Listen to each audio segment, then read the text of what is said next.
Governor Ron DeSantis of Florida is quickly becoming a national star on the right, and he is looking very, very presidential, and he's sounding a little presidential lately, especially in this recent address where he's talking about Florida's updated curriculum, which will expressly exclude critical race theory. And this is a really important thing, but it harkens back to Ronald Reagan's farewell address. So what I want to do is I'm going to play this clip of Ron DeSantis talking about Florida's curriculum, and then I'm going to read you a bit of Reagan's farewell address and see if I'm right or wrong on this. But to me, DeSantis is maybe subconsciously, maybe consciously invoking Reagan, and it's something that I think is an important message for America today, and especially in regards to American schools. I'm Nick Rekieta of Rekieta Law, a small law firm in central Minnesota. I'm a lawyer,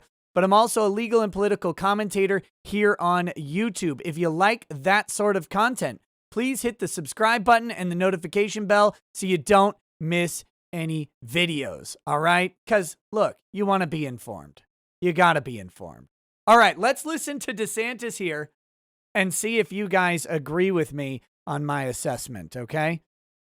Florida's civics curriculum will incorporate foundational concepts with the best materials, and it will expressly exclude unsanctioned narratives like critical race theory and other unsubstantiated theories.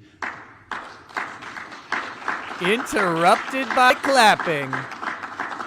Let me be clear, there's no room in our classrooms for things like critical race theory. Teaching kids to hate their country and to hate each other is not worth 1 red cent of taxpayer money. So we will invest in actual, solid, true curriculum, and we will be a leader in the development and implementation of a world-class civics education. Wow. Whoa. DeSantis is putting critical race theory and America, and more importantly, people hating curriculum and ideas coming out of public schools, which are largely becoming a cesspit, an absolute cesspit, tainting the children of America. He is putting that on blast. Look, if you want to have a private school where you teach kids to hate each other and hate America, go do it. That's fine. Those schools actually already exist. You can do that. You have the right of free speech to do it. What we shouldn't be doing is running taxpayer money to fund this stuff. And I fully agree with DeSantis here. Critical race theory has no place in K through 12 education. Not at all.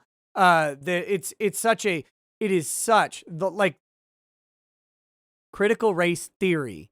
The application of critical theory in general is a very, very complex and intricate topic. And applying critical theory to various things can produce interesting results. I'm not saying critical race theory or any particular critical theory. There's a whole bunch of them. But applying them to different works or ideas can produce interesting results, and it can challenge thinking.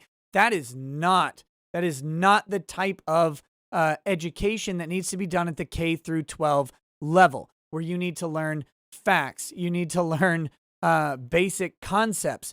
This is not a basic concept, and in the hands of someone who is not in the right mental space, critical race theory breeds hate. It breeds hate and distrust, and we see it all over the place, right? You don't have to look very far. But let's compare what DeSantis said about schools, about critical race theory. Let's compare that to this speech from President Reagan, his farewell address to the nation. Now, I'm way down there. I'm going to include both of these links in the description. You can read the whole speech if you want. You can listen to the speech. It's a good speech by Reagan. Of course, he was a phenomenal speaker, but I'm going to read this part here. An informed patriotism is what we want. And are we doing a good enough job teaching our children what America is and what she represents in the long history of the world? Think about this. Those of us who are over 35 or so years of age grew up in a different America. We were taught very directly what it means to be an American. and we absorbed almost in the air a love of country and an appreciation of its institutions. If you didn't get these things from your family, you got them from the neighborhood, from the father down the street who fought in Korea, or the family who lost someone at Anzio. Or you could get a sense of patriotism from school. And if all else failed, you could get a sense of patriotism from the popular culture. The movies celebrated democratic values and implicitly reinforced the idea that America was special. TV was like that too, through the mid-60s. But now we're about to enter the 90s, and some things have changed. Younger parents aren't sure that an unambivalent appreciation of America is the right thing to teach modern children. And as for those who create the popular culture, well-grounded patriotism is no longer in style. Our spirit is back, but we haven't reinstitutionalized it. We've got to do a better job of getting across that America is freedom. Freedom of speech, freedom of religion, freedom of enterprise, and freedom is special and rare. It's fragile. It needs protection. So we've got to teach history based not on what's in fashion, but what's important. Why the Pilgrims came here, who Jimmy Doolittle was, and what those 30 seconds over Tokyo meant. You know, 4 years ago on the 40th anniversary of D-Day, I read a letter from a young woman writing to her late father who'd fought on Omaha Beach. Her name was Lisa Zanetta Henn, and she said, "We will always remember, we will never forget what the boys of Normandy did." Well, let's help her keep her word. If we forget what we did, we won't know who we are. I'm warning of an eradication of the American memory that could result ultimately in erosion of the American spirit. Let's start with some basics, more attention to American history, and a greater emphasis on civic ritual. Now, if that wasn't prescient, I don't know what the word means, because everything he said, and this is going into the 90s. Oh my God, can you imagine if we could get back to the glory days of 90s patriotism?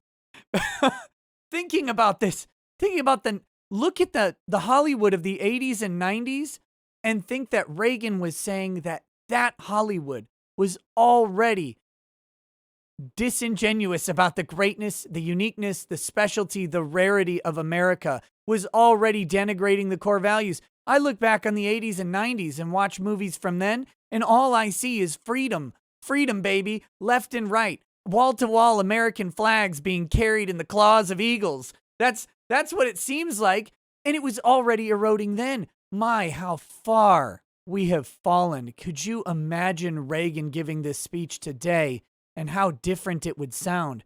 Think about your own conversations and how different they sound when you talk about the glory days of America only being a little bit awful.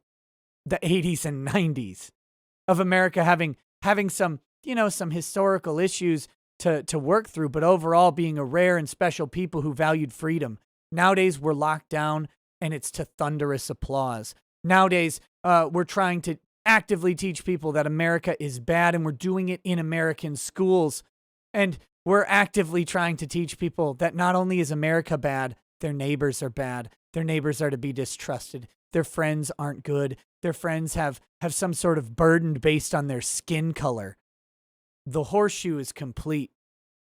The horseshoe is complete. Reagan saw the horseshoe. He was only at the first turn. It has gone so far back to darkness that it was amazing to me. When I heard DeSantis' speech, I immediately thought of this speech by Reagan. Let me know what you think down in the comments below. I would love to hear it, but man, I think we need more people like DeSantis who want to remember that America and Americans, we're not the villains. We're not the villains. I don't know. What do you guys think? See you then. Peace. Peace.